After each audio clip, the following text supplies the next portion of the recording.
First he missed his flight. Then his gear got lost somewhere between Little Rock and Warsaw. Finally, after traveling thousands of miles to help Ukraine fight the Russian military, the country's Foreign Legion rejected him. Cody Hurd, a 29-year-old U.S. Army veteran from Arkansas, was undeterred.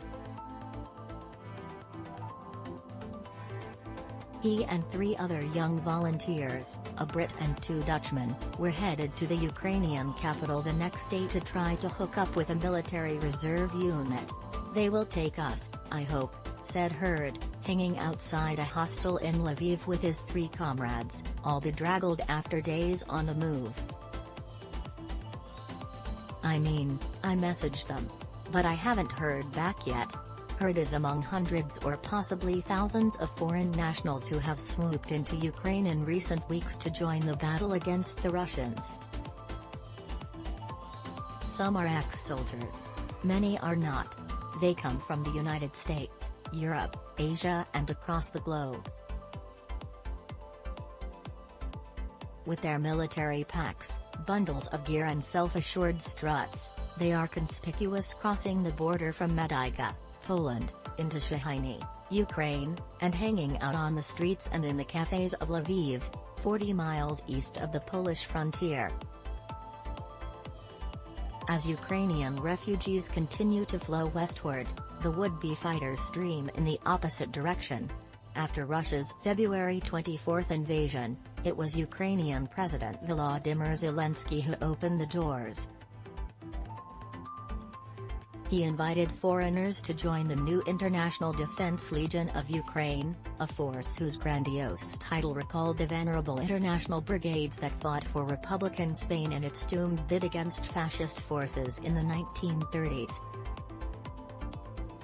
The Ukrainian incarnation got off to a difficult start, to say the least.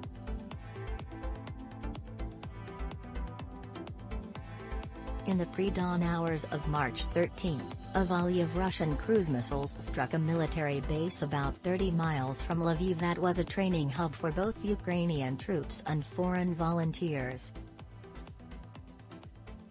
Authorities say more than 40 Ukrainians were killed.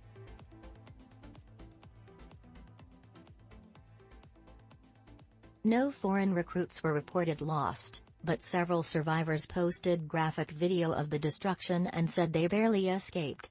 "I ran out and saw a pillar of fire, I couldn't believe it," recalled Hula, 30, a volunteer and former Army soldier in Afghanistan. "It was a madhouse.